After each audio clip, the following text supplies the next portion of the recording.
সম্পর্ক আগেও ভালো ছিল, এখনো ভালো। সকলেই জানে যে এই অন্তর্বর্তীকালীন সরকার দায়িত্ব গ্রহণ করার পর বিএনপি পাবলিকলি বলেছে যে আমরা এই সরকারকে সমর্থন করি, সহযোগিতা করব। এখনো আমরা সেই মুডে আছি। অতএব সম্পর্ক তো আমাদের খারাপ হয়নি। আমরা চাই যে এটা শান্তিপূর্ণ সমাধান হোক। আমাদের ভারপ্রাপ্ত চেয়ারম্যানও চায়, বিএনপিও চাই, দেশের মানুষও চায়। যেহেতু অন্তর্বর্তীকালীন সরকারের প্রধান উপদেষ্টা স্পেসিফিক কোন সাবজেক্ট দেয়নি, তাই আমরা স্পেসিফিক্যালি বলতে পারি না। তবে নির্বাচন নিয়ে আলাপ হবে অবশ্যই। এটা হলো কন্টেম্পোরারি সমসাময়িক রাজনৈতিক যদি অবস্থা নিয়ে কথা হয়, নির্বাচন নিয়ে অবশ্যই কথা। আমাদের দাবি এখনো ডিসেম্বরে, কেন ডিসেম্বরে তো এটা আমাদের কোনো ব্যক্তিগত দাবি না, ডিসেম্বরে করা সম্ভব। আমরাও প্রধান উপদেষ্টার সাথে দেখা করে আমি আমার নেতৃত্বে গিয়েছিলাম, আমি কেন ডিসেম্বরে সম্ভব এই যুক্তিগুলো দিয়েছি, উনি অস্বীকার করতে পারেনি।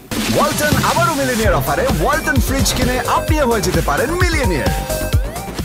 এরপরে উনি যে বলছে, তখন তো ছিল জুন, যে আপনি যে জুনের কথা বলছেন, এরপরে তো জানুয়ারি মাসের থেকে নেক্সট বছর হয়ে গেল, ফেব্রুয়ারি মাসের থেকে রোজা, এই রোজা আবার মার্চ মাসের 18-19 তারিখ পর্যন্ত চলবে এবং ঈদের একটা আমেজ আছে, তাই ফেব্রুয়ারি মার্চ চলে গেল রোজা এবং রোজার আমেজে। তারপরে এপ্রিল মে বাংলাদেশে এসএসসি পরীক্ষা, এইচএসসি পরীক্ষা এবং এই পাবলিক পরীক্ষায় যে স্থানগুলো ব্যবহৃত হয় নির্বাচনে, কিন্তু ওই স্থানগুলি গুরুত্বপূর্ণ। হয় নির্বাচন ডিস্টার্ব হবে, না হলে পরীক্ষার ডিস্টার্ব হবে, এটাও সঠিক হবে না।